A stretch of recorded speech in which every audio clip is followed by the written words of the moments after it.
오늘 우리 계신 하나님의 말씀은 요한복음 11장 32절부터 44절까지 말씀입니다. 제가 가진 성경 신약성경 165페이지 요한복음 11장 32절부터 44절까지 말씀입니다.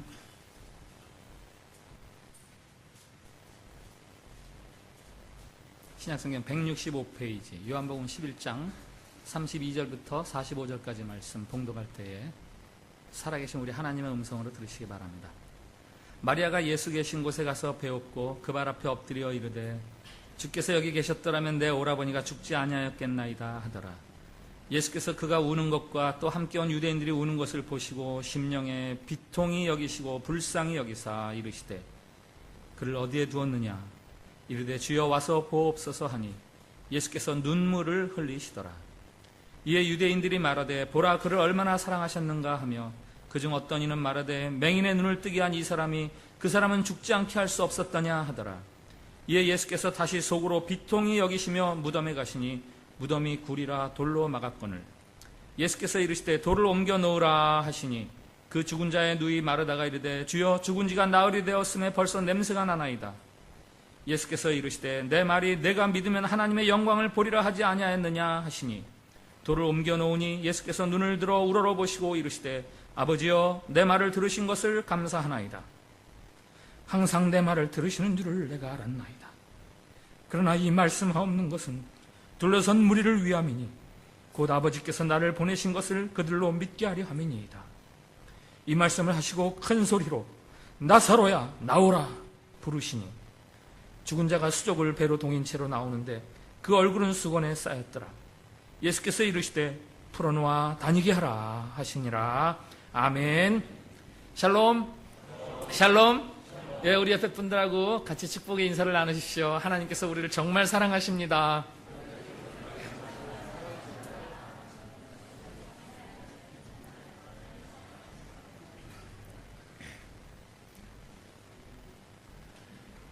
플로렌스라는 젊은 여자가 있었습니다. 그 여자는 자신의 삶이, 자신의 목숨이 마치 바람 앞에 등불 같은 그런 느낌이 자꾸 들면서 신경쇠약에 걸렸어요. 그래서 37살 때부터 그 신경 증세가 생기기 시작하면서 밖에 나가지 않고 집안에 갇혀서 그래야 위험이 감소되니까 다른 사람들 만난 것을 되도록 기피하면서 심지어는 침대에 누워서 살다시피 하면서 무려 53년을 더 살았습니다. 그래서 90살에 죽었는데 그 여인은 여러분들이 잘 아는 나이팅게일, 플로렌스 나이팅게일입니다. 나이팅게일은 크림 전쟁에 나가서 그 죽어가는 많은 병사들을 위해서 3년 동안 헌신 봉사했던 정말 간호사로서 사람들을 도우는 아주 귀감이 되는 그런 사람이죠. 그러나 그 전쟁터에서 수많은 죽음을 경험하면서 죽음에 대한 트라우마가 생겼다고 할까요?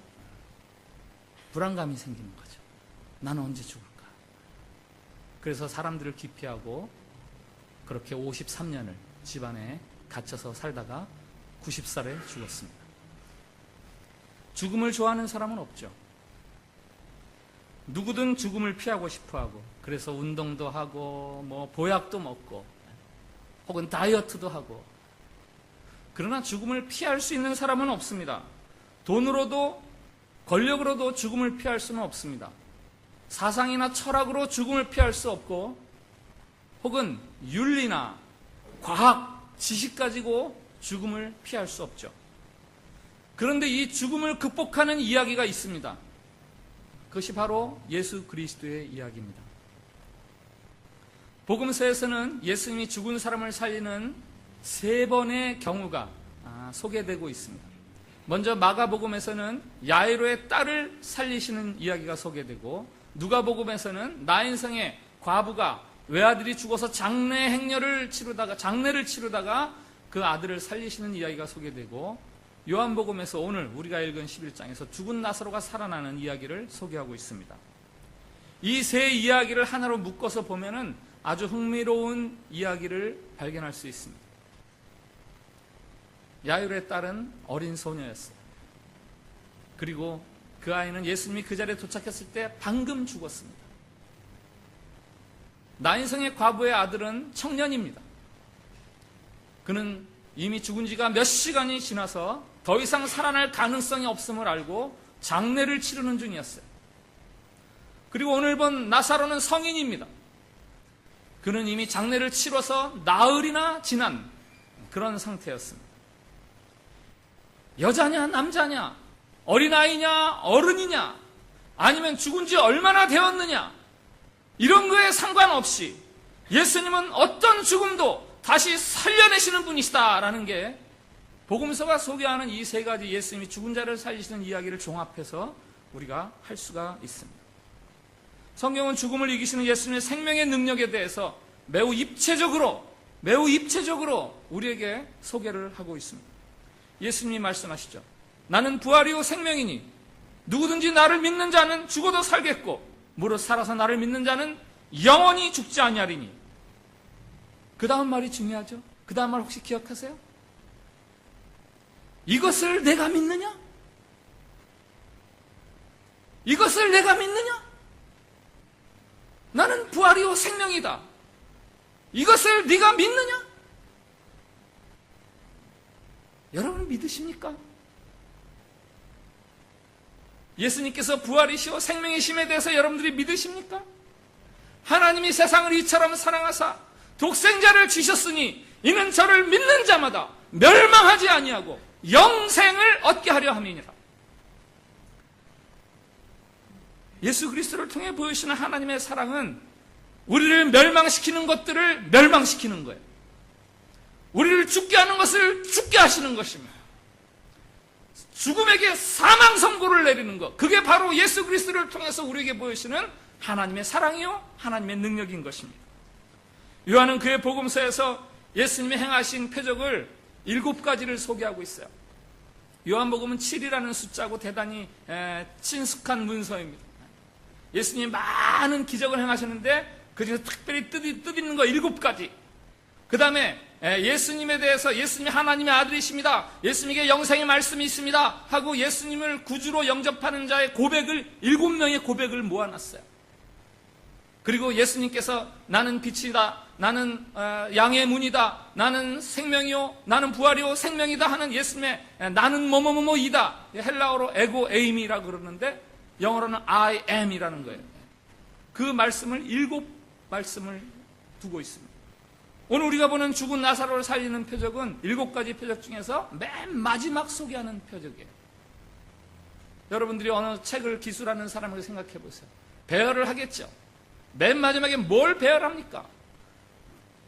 가장 크고 점점 강조할 수 있는 그것을 배열하는 거 아니에요? 요한은 오늘 이 기사를 통해서 지금까지 우리에게 들려줬던 이야기보다 더 큰 목소리로 이야기하는 거예요. 더 중요한 내용을 선포하고 있는 겁니다. 예수님은 부활이요 생명이십니다. 예수님은 죽음의 권세를 깨뜨리셨습니다. 예수님은 영원한 생명의 근원이십니다. 여러분, 죽음을 극복할 수 있는 일이 있습니다. 죽음을 극복할 수 있는 길이 열렸습니다. 바로 예수님을 믿는 것입니다. 나사로는 예수님이 무척 사랑하셨던 사람이에요. 나사로뿐만 아니라 그의 누이들 마르다와 마리아도 예수님이 무척 사랑하셨어요. 그래서 성서학자들은 예수님이 살아계실 때 누구를 제일 사랑하셨나? 아마 나사로 그 오누이를 제일 사랑했을 것이다, 이렇게 이야기하는 성서학자들이 있습니다. 그런데 예수님이 사랑하시는 이에게 병이 들었다는 소식이 들렸는데 예수님이 즉시 가지를 않는 거예요. 이틀을 더 계신 곳에 머무셨습니다. 우리 성도들 가운데도 아픔을 겪는 분들이 계십니다. 심각한 고통을 당하시는 분들. 그래도 여러분을 향한 하나님의 사랑에 대해서 의심하지 않으시기 바랍니다. 예수님이 가장 사랑하셨던 자들에게 병이 오고 죽음이 온 것처럼 우리에게 어려움이 있고 우리에게 핍박이 오고 이것은 하나님이 우리를 사랑하지 않으셔서가 아니에요. 하나님이 우리를 사랑하심에도 불구하고 거기에는 하나님의 특별한 의도가 담겨 있는 거죠. 예수님이 즉시 가지 않고 이틀 동안 머무신 이유가 있어요. 왜 그랬습니까? 2가지 이유인데, 첫째는 하나님의 영광을 위해서, 둘째는 믿게 하시려고. 한번 따라해 주시기 바랍니다. 하나님의 영광을 위해서. 하나님의 영광을 위해서. 둘째로 믿음을 더하시려고. 믿음을 더하시려고. 오늘 4절에 11장 4절에 이 병은 하나님의 영광을 위하며 하나님의 아들로 이로 말미암아 영광을 받게 하려 함이라 하시더라. 그리고 15절과 42절에는 너희로 혹은 저희로 믿게 하려 함이라.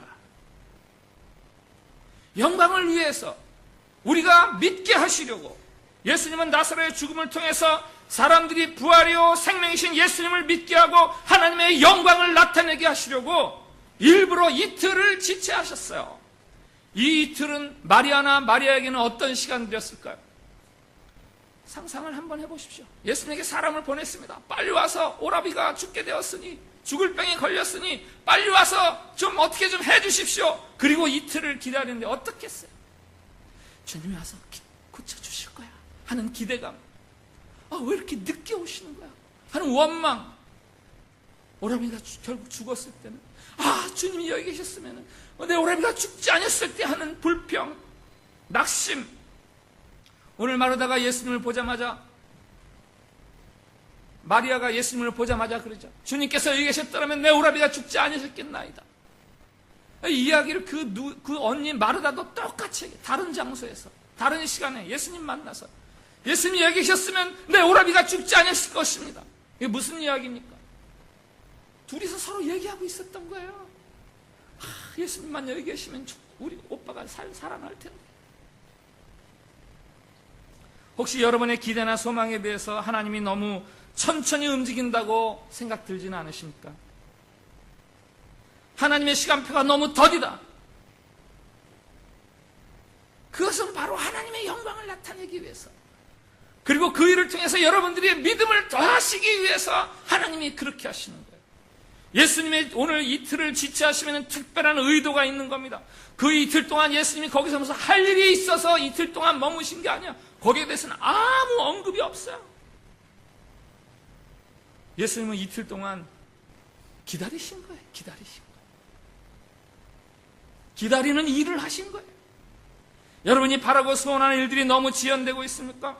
하나님이 아무것도 안 하고 계신 것 같습니까? 아니에요. 그렇지 않아요. 하나님이 지금 기다리고 계신 거예요. 하나님의 더 큰 영광과 우리의 믿음을 더해 주시기 위해서 하나님은 기다림을 통해서 많은 일을 하세요. 아브라함에게 자손을 약속하시고 25년 동안 기다리게 하셨어요. 아내 사라의 경수가 다 끊어지고 이제는 인간적으로 아무런 가능성이 없을 그때에 비로소 독자 이삭을 허락하셨어요. 요셉은 어떻습니까? 그가 형들에게 팔려서 이방 나라에 가서 얼마나 숱한 배반과 실망과 어려움을 겪습니까? 그러나 13년 동안 기다리게 하시면서 그에게 애굽의 총리라는 자리를 하나님은 마련해 주고 계셨습니다. 하나님의 지체하심에 대해서 낙심하지 마십시오. 여러분의 그 기다림은 여러분으로 하여금 더 큰 믿음의 사람이 되게 하시라는 하나님의 계획이 있으신 거예요. 하나님이 그것을 통해서 더 큰 영광을 받으시려는 하나님의 의도가 거기에 있는 거예요. 예수님은 의도적으로 이틀을 더 지체하셨어요. 의도적으로. 예수님이 이 사건을 연출하신 거예요. 연출하셨어요. 프로듀서.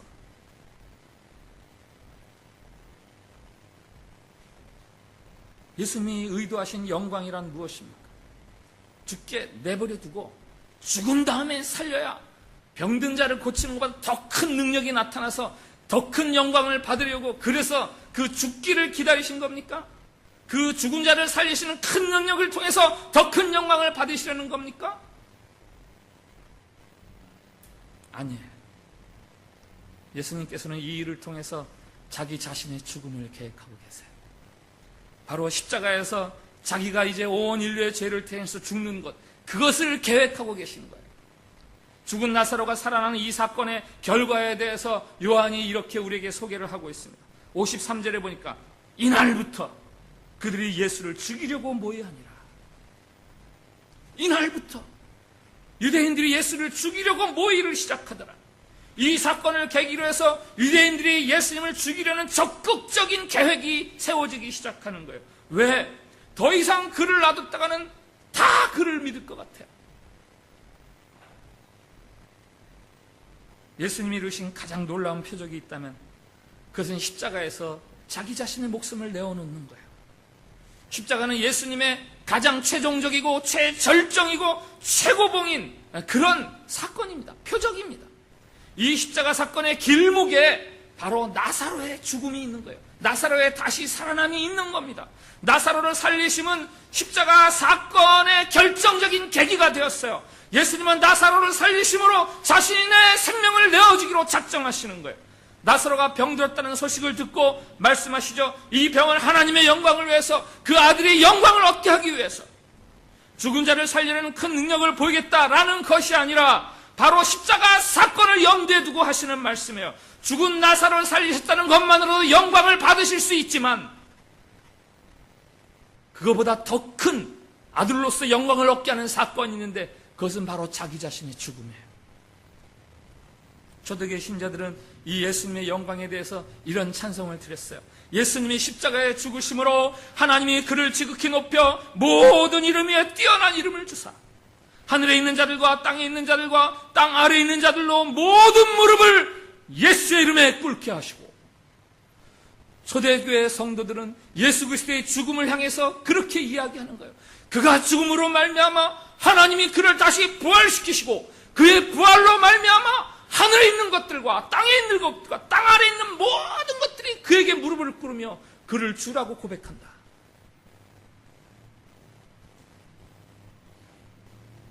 자신의 죽으심으로, 아니 자신의 다시 살아나심으로 그는 모든 사람에게 생명을 부여하시는 생명의 공여자로 영광을 받으시는 거죠. 미국의 한 고등학교에 두 젊은 남선생, 여선생님이 서로 사랑에 빠졌어요. 남선생님은 이름이 베이르, 음악선생님. 여선생님은 글로리아, 영어선생님. 미국이니까 우리로 이야기하면 국어선생님이에요. 글을 잘 쓰고 시를 좋아하고 남편은 음악을 좋아하고 창작을 하고 둘이서 사랑에 빠져서 결혼을 했습니다. 너무너무 행복했어요. 그런데 그 신혼의 행복이 그렇게 오래가지 않았어요. 어느 날 남편 빌이 단핵구증, 하여튼 뭐 무서운 병인가 봐요. 병이 걸렸어요. 모든 걸 다 포기했어요. 그때 아내 글로리아는 애가 둘이 있고 셋째를 임신한 상태. 그 상태에서 남편을 돌보아야 돼요.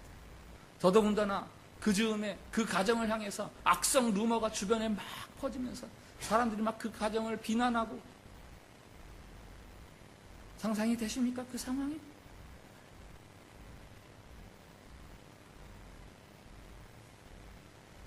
새해가 되었어요. 지난해가 지나고 새해 첫날 글로리아가 하나님 앞에서 말씀을 펴고 거실에서 말씀을 읽는데 그 말씀을 통해서 성령님이 그 글로리아의 마음을 만져주기 시작해요. 이게 무슨 표현인지 아시는 분들이 계시죠? 성령님 말씀을 통해서 글로리아를 위로해 주시고 글로리아를 격려해 주기 시작해요. 그녀가 그 순간에 그 감동을 잊지 못해서 기억에 남기고 싶어서 글을 막 씁니다. 그런 남편에게 여보 내가 성경을 읽는데 감동을 주셔서, 그러면서 그 글을 보여주니까 남편 빌이 그 아내의 그 쓴 글을 들으면서 너무너무 같이 공감이 돼서 음악을 만들어요. 부르의 가스펠송이 하나 탄생하는 순간이죠. 그 노래의 제목이 살아계신 주. 살아계신 주, 나의 참된 소망, 걱정 근심 전혀 없네.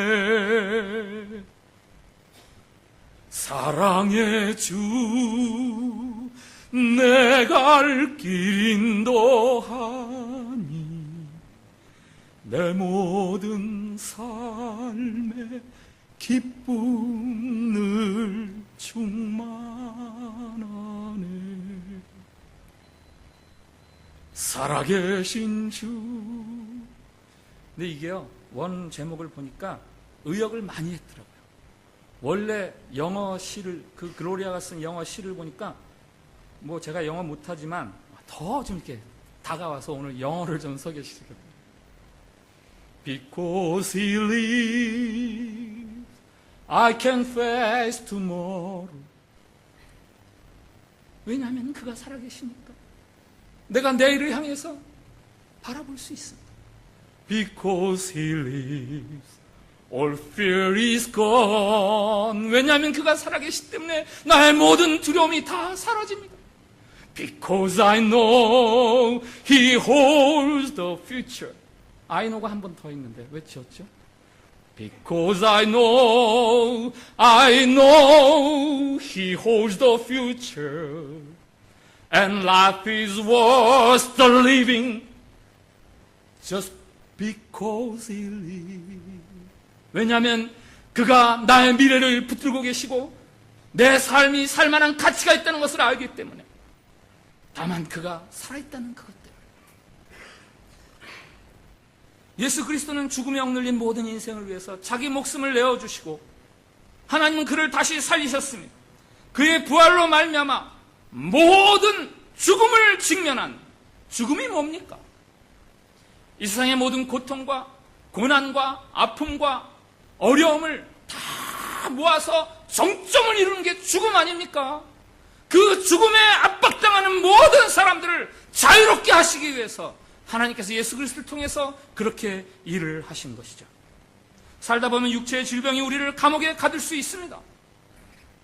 근심과 염려가 우리를 포박할 수 있습니다.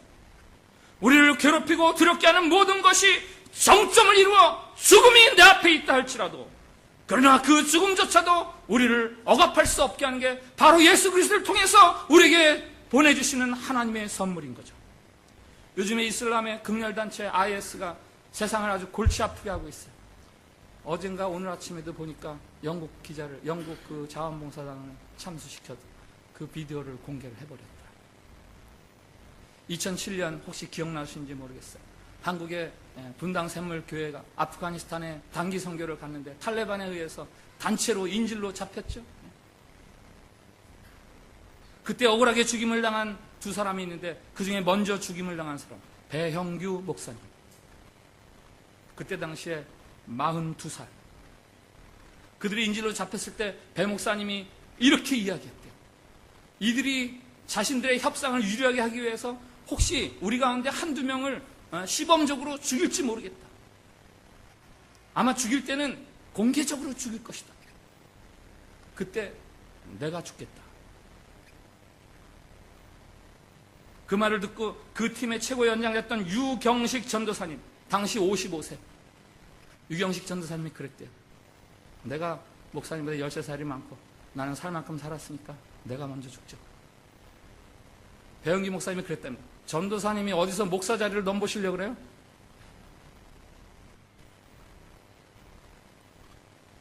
기록에 의하면 이 배영기 목사님이 마지막에 팀원들에게 남긴 말씀이 있어요. 여러분, 믿음으로 승리하십시오. 여러분, 믿음으로 승리하십시오. 42살 생일 되는 날 그가 살해됐습니다. 한편 협상 중간에 탈레반이 몇 명씩 이렇게 사람들을, 인질들을 내보냈잖아요. 처음 2명을 내보낼 때 그중에서 이지영이라는 자매를 지목해서 이제 그를 내보내려고 했어요. 이지영 자매로서 얼마나 반가운 일입니까? 근데 이지영 자매가 나 아니라고, 저 자매를 먼저 내보내달라고, 김경자 자매를 먼저 풀어달라고, 그래서 김경자 씨가 먼저 풀어줬어요. 이은영 집사님이 이지영 자매님 아시죠? 우리 이은영 집사님 분당 샘물교회 출신. 이 이지영 자매의 이 광경이 탈레반에게도 감동을 주었고, 마지막에 인들이 다 풀려났을 때 당시 다국적군에서 이거에 너무 감동을 받아서 목걸이를 만들어서 이지영 자매에게 선물을 주었다. 이런 이야기가 전해지고 있습니다. 남들은 다 두려워하고 남들은 다 위축되고 억압당하는 그런 죽음 앞에서 어떻게 이 사람들이 이렇게 자유로울 수 있는 거죠? 어떻게 이렇게 당당할 수 있는 거죠? 바로 예수 그리스도를 믿는 믿음 때문에 그런 거 아닙니까? 예수 그리스도를 믿는 믿음이 우리를 이토록 용감하고 당당한 사람으로 만들어낼 수 있다는 거예요. 사도 바울은 자신이 예수님을 믿고 나서 자신의 삶에 대해서 이렇게 고백을 합니다. 내가 그리스도와 함께 십자가에 못 박혔나니 그런즉 이제 내가 사는 것이 아니오. 김성훈 집사님, 갈라디아서 2장 20절 일어나서 크게 한번 해주세요. 내가 그리스도와 함께 십자가에 못 박혔나니 그런즉 이제는 내가 산 것이 아니오 오직 내 안에 그리스도께서 사시니라. 이제 내가 육체 가운데 사는 것은 나를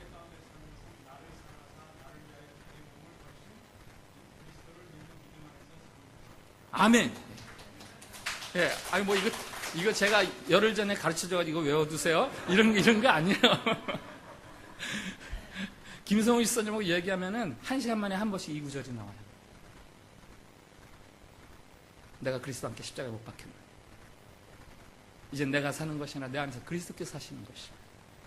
이제 내가 육체 가운데 거하는 것은 나를 사랑하사 나를 위해 자기 아들을 주신 아들 예수 그리스도를 위해서 제가 살아가는 겁니다. 사도 바울의 고백.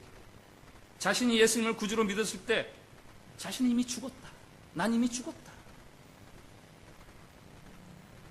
어디 사도 바울뿐입니까? 모든 크리스천, 예수 그리스도를 향해서 나의 구원자, my savior and my lord 라고 고백하는 모든 사람들이 동일한 고백을 하는 거 아니야?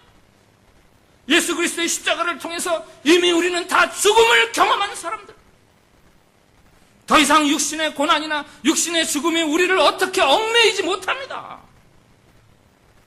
그리고 이 땅에서의 삶이 달라지는 거예요. 죽음을 통과했기 때문에 이 땅에서의 삶이 달라져요. 죽었다가 다시 살아난 나사로가 오늘 요한복음 11장을 한번 읽어보세요. 그 후에 삶이 달라져요.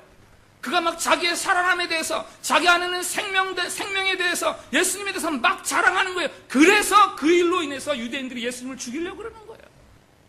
나사로가 막 예수님을 자랑하면서 다닙니까? 여러분, 부활의 신앙은 결코 내세의 이야기가 아닙니다.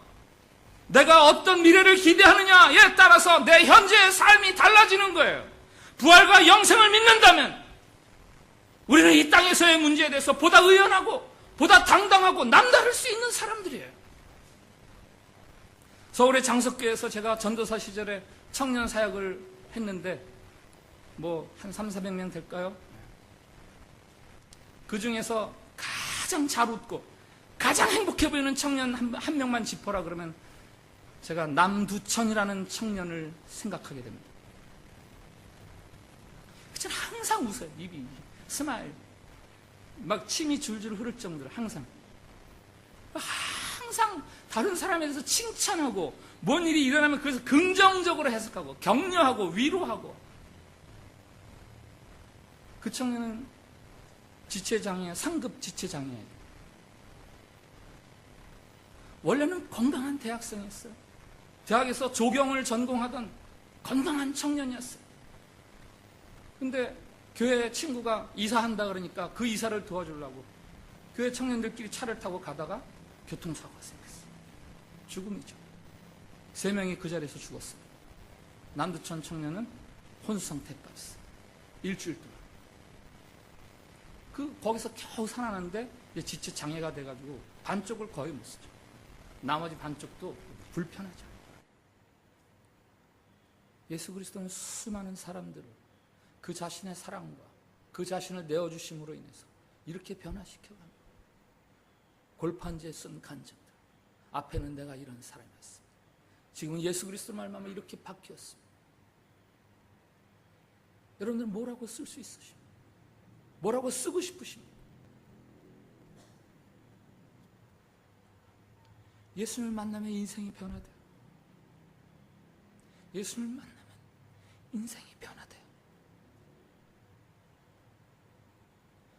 요한복음 5장 1절이 이렇게 시작돼요. 유대인의 명절이 돼요. 유대인의 명절이 돼요. 예수 그리스도가 우리에게 참된 명절을 주시는 거예요. 다른 사람들과 더불어 먹고 웃으면서 기뻐하면서 즐거워하면서 노는 삶. 명절의 그 즐거움을 회복시켜 주시는 우리 예수님.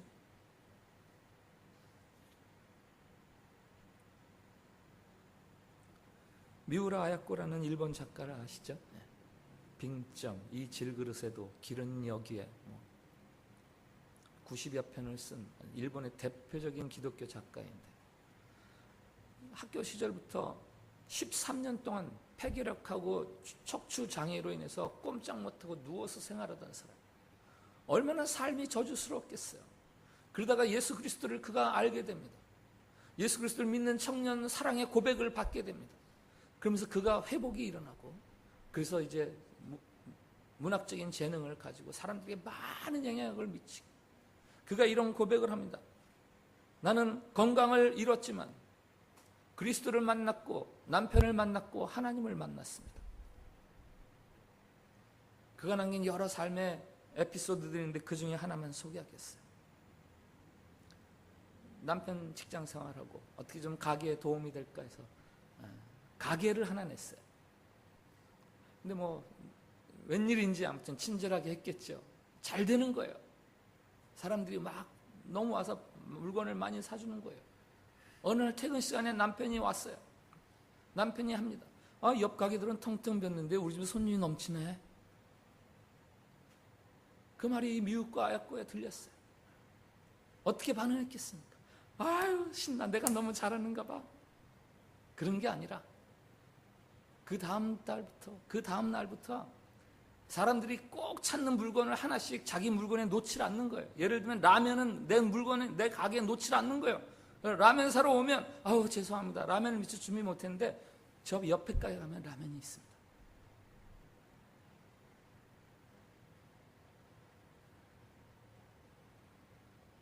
죄송합니다, 옆에 가게 가시면 살 수 있습니다.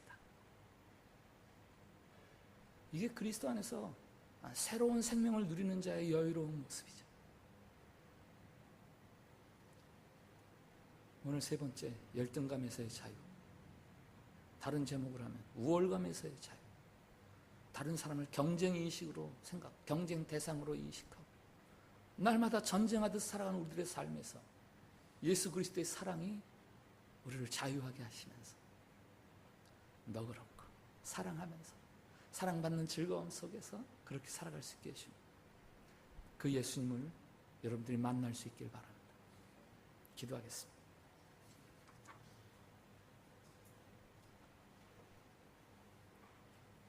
참된 베데스다, 은혜집 되시는 예수 그리스도시여, 우리를 절망하게 하는 인생살이 속에서 우리를 찾아주시고 고쳐주시는 주님을 찬양드립니다. 거짓된 베데스다를 떠나 우리의 삶을 전적으로 주님께 위탁하는 믿음으로 살겠습니다. 더 이상 경쟁심에 사로잡혀 우월감이나 열등감의 노예가 되지 않겠습니다. 예수 그리스도 사랑의 주님, 내 인생의 주인이 되어 주시옵소서. 놀랍고 신비로운 믿음의 세계, 그 구원의 세계, 사랑의 세계, 새로운 감격으로 내 삶을 채워 주시옵소서. 예수님의 이름으로 기도합니다. 비극이죠. 비통한 거죠. 그야말로 노래를 부를 수 없는 자리죠. 그러나 예수 그리스도는, 우리 주 예수 그리스도는 자신의 죽음을 향해서 찬송을 하듯 십자가를 향해 나아가셨고, 그래서 이제는 그를 믿는 모든 사람들이 그와 더불어서 이제 죽음을 경험함으로 이제는 그리스도를 따라 죽음을 향해 감사함으로 당당하게 발걸음을 내딜 수 있는 그리스도인들이 되게 하시는 거죠. 죽음, 고난, 고통, 이런 것들은 우리가 살아가면서 피할 수 없는 것들 아닙니까?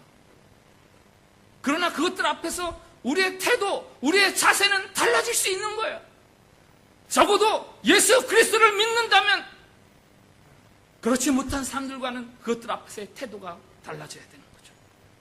죽음을 정점으로 하는 인생의 모든 고난과 고통 속에서 우리를 자유롭게 하시려는, 노래하면서 살아가게 하시려는 예수 그리스도, 그 이름을 오늘도 찬양할 수 있기를 진심으로 축원을 드립니다.